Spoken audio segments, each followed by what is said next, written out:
Should you invest in Lorcana's first ever Enchanted promo card? Let's talk about it.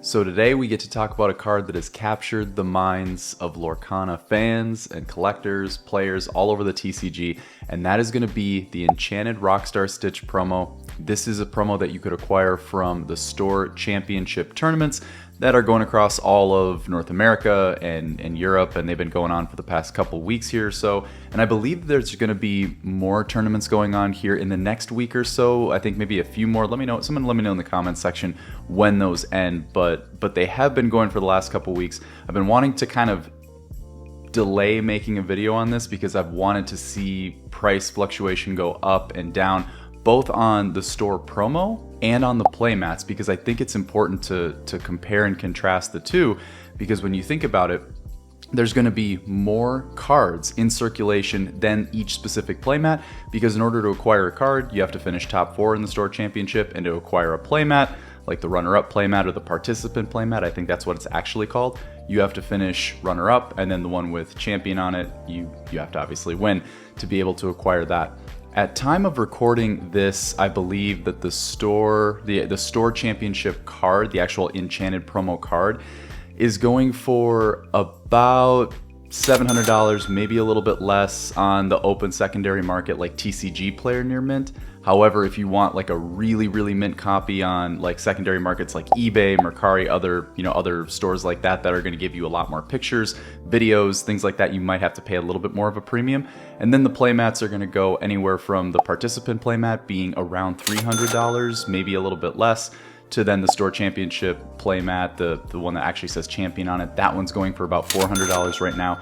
And as of time of recording, they're also kind of slowly trickling down in price. So let's talk about that price movement, and then let's also talk about if you should actually consider picking one of these actual cards up. So the short answer that I'm going to give to this before I give my explanation is yes, of course you should consider picking one of these up. This is going to be one of the most important pieces of Lorcana history from a collection standpoint. And also from a meta standpoint. Rockstar Stitch is a very playable card. I mean, maybe not so much now in today's meta, and then of course with Ursula's return coming out set to come out here in a couple of weeks, I'm sure it will fade into inexistence for meta relevancy. But at the same time, it was still a very important part of the meta, so you're going to be able to still have a piece of meta history as well. But from a price standpoint, when we look at this card kind of trickling down in price, the first question we're going to ask ourselves is, will this continue?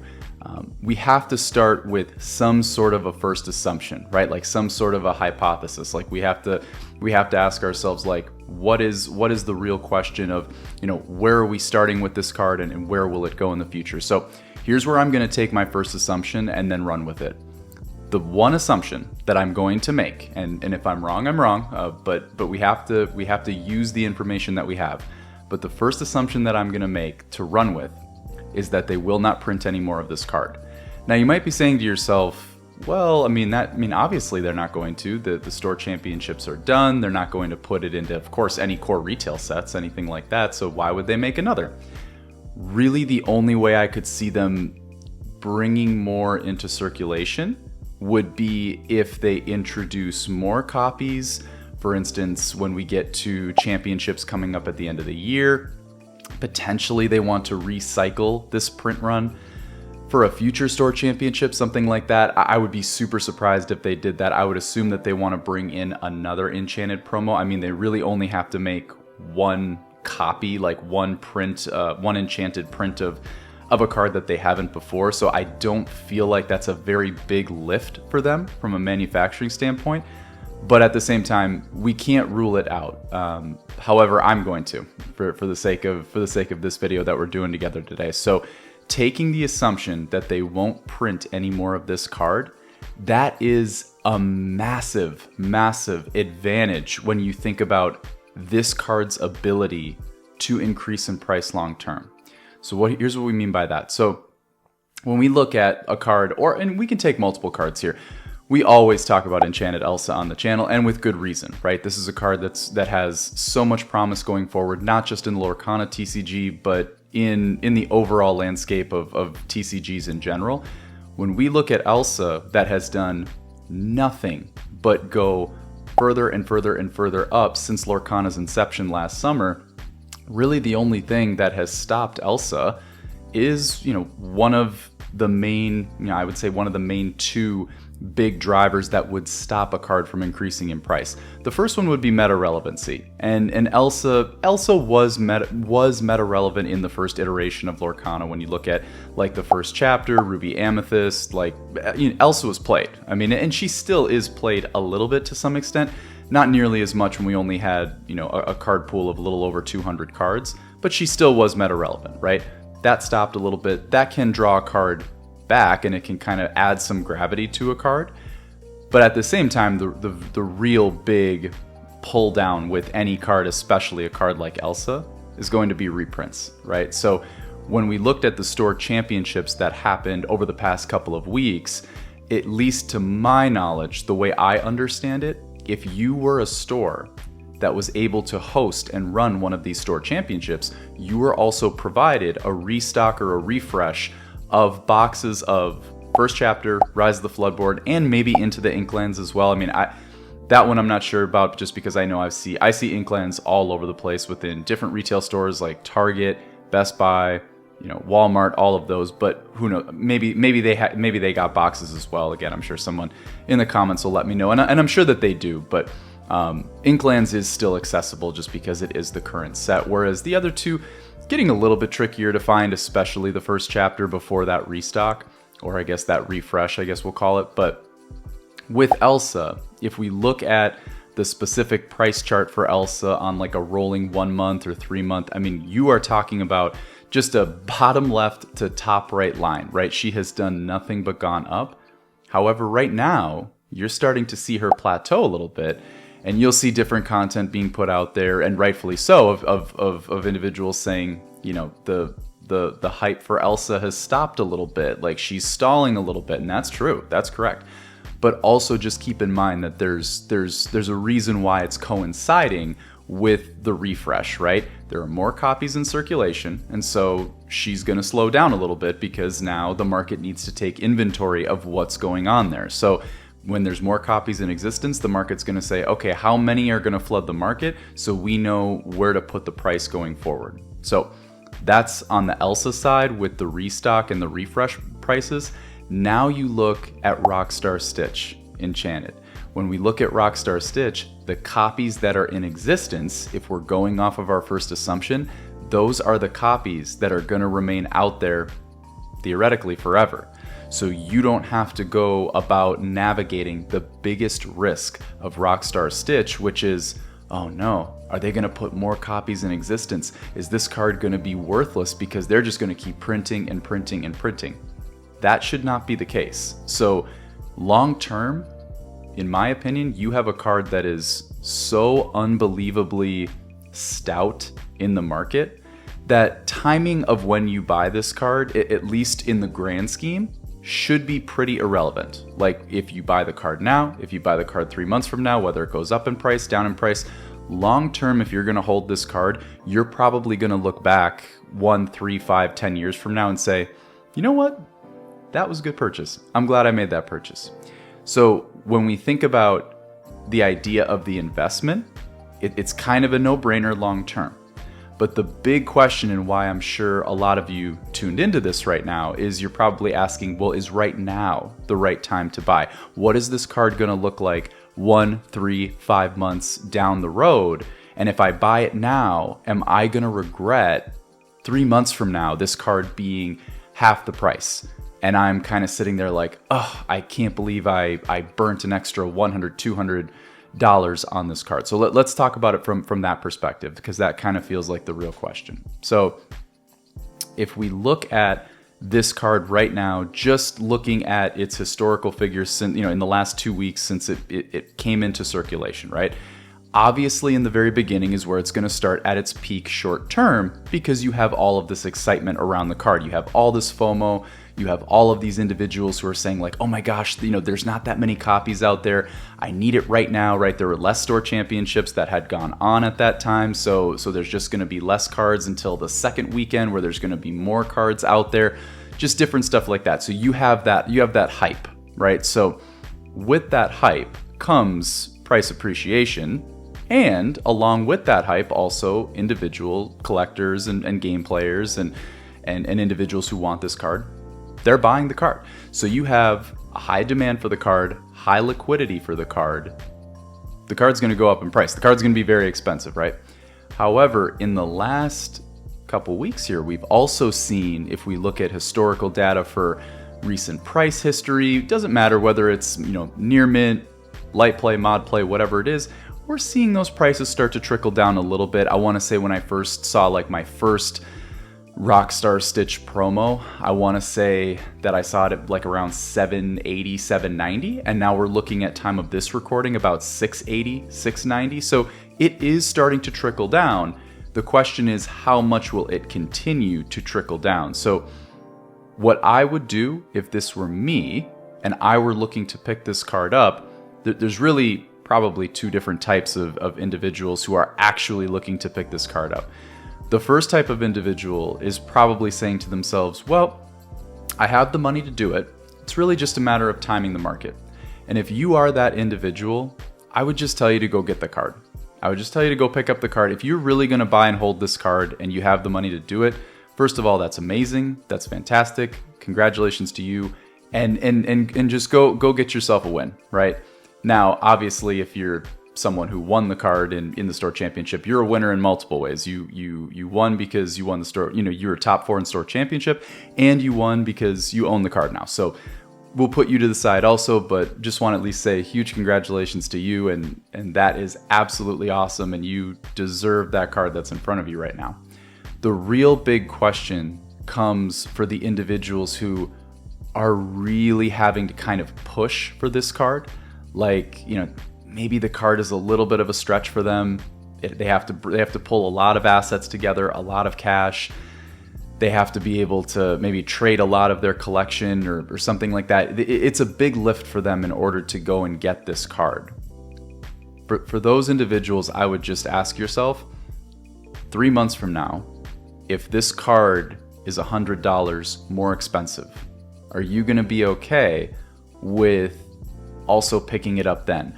Or is that price appreciation 3 months from now going to make you go, oh man, I mean, I could barely do it when it's 680, but now it's up to 780, 880. I don't think I can do it. If that is you, I would push as hard as you can to go get it now if you can. Do I think it will go down in price in the short term? In the very, very short term? I think it could. I think it could absolutely keep going down, because what we're going to see is a little bit less FOMO, and we're also going to see hopefully a few more store championships, a few more Stitches in circulation. I do believe in the very short term here, in the next month or two, we're going to see a lot of these cards flood the market. So right now is going to be a time where you're going to see a lot of movement with this card, but then at the same time, you're also going to see the Lorcana Challenger events start happening. You're going to see, you know, national world championships start happening, and, you know, later on in the year, there'll be other promos that start to hit circulation. This card is very much in the spotlight right now. That will change. This card will fade from the spotlight at some point. It will always be an unbelievable piece of Lorcana history, and it's always going to be a ridiculously expensive card, but it's going to fade from the very bright light that it is in right now. So if you want to be able to wait a few months to let the market kind of cool a little bit, I totally understand that, and I actually think you have a better chance than not that you will see some more price depreciation for this card. However, just keep in mind that what we talked about before, with no restocks, with no reprints, with no more of this card going into circulation like Enchanted Elsa or any card in retail Lorcana, just keep in mind that long term, more and more and more days go by, this card is going to get more and more and more rare, because more of them are going to fade from existence. Near mint copies are going to turn into light play copies, or they're going to turn into mod play copies. There's going to be damaged copies, ruined copies. Like, there's going to be less and less of these in existence. This is now a true commodity because they're not creating more of them. So long term, this card will price most of us out at some point, I would assume. So just keep that in mind as you're sort of looking to time this card up, but you should absolutely be looking to pick this card up. The last thing that I would say on this card, in terms of like, when you actually go to pick this card up, just some food for thought and keep this in mind. I would highly recommend, like, when you look at like picking up this card on like TCG Player or eBay, or like where should you pick this card up, certainly depends on what type of condition variant you're looking for. If you are looking for near mint, and I would even say if you're looking for light play, I would be looking to go through a secondary market where you can actually see the different pictures and videos of this card. I'm talking like eBay, I'm talking Mercari, I'm even talking Whatnot. If someone has the card like in the buy it now, or they're they're auctioning off the card, at least they can fan the card in front of the screen for you, so you can get an idea on what you're buying. TCG Player, I would just be very careful. I'm not saying, I love TCG Player. I buy and sell on TCG Player all the time. But I would just say be very careful here, because with both the card and the playmats, these are products that were not professionally manufactured, right? The card, the playmats were, they came in like this like thick like saran wrap like plastic type thing. I mean, basically they did just enough to these to be able to keep the mat clean from getting like damaged, dirty. Same with the card, right?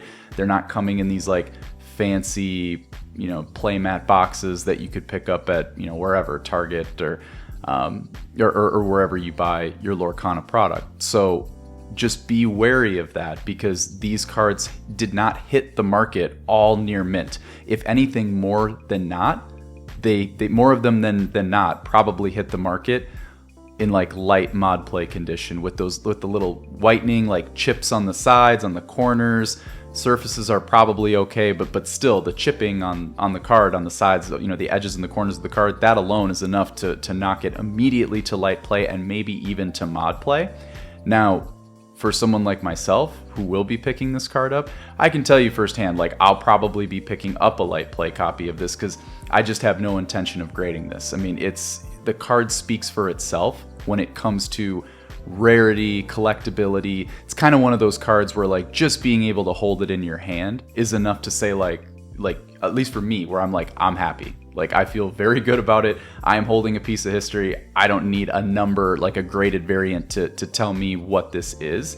At the same time, to respect all of the collectors out there who do enjoy collecting, like they only collect 10s or they only collect 9s. Like I absolutely have buddies and friends who do that. And so if you are an individual out there who is that way, just be very, just really scrutinize on your secondary market, what the card is looking like, etc. But if you're someone who's just going to throw it in the binder, throw it in a one-touch, then that's great too. But still, just keep your eye out for that, just because you might see some light play copies that are mod play, some mod play copies that are like very mod play. Just give it like that extra little level of scrutiny as you're kind of looking for that card. But you should certainly be looking to pick this card up, as it is a phenomenal piece of Lorcana history, and it's going to be a phenomenal piece of TCG history going forward in the future. All right, y'all, so that is going to do it for today's video. If you enjoyed today's content, please feel free to like, comment, subscribe. Thank you all so much to all of you who have been subscribed to the channel, who have been throwing comments in the channel. It is truly the best part of our week, getting to interact with you all. Let me know in the comment section what you thought of this video, thoughts on Rockstar Stitch. If you want me to maybe do a video on any other of these cards, whether it be different Enchanteds, other promos, prize cards that might be coming out in the future, things like that. But until next time, thank you all so much for watching, and we'll catch you all on the other side. Peace out.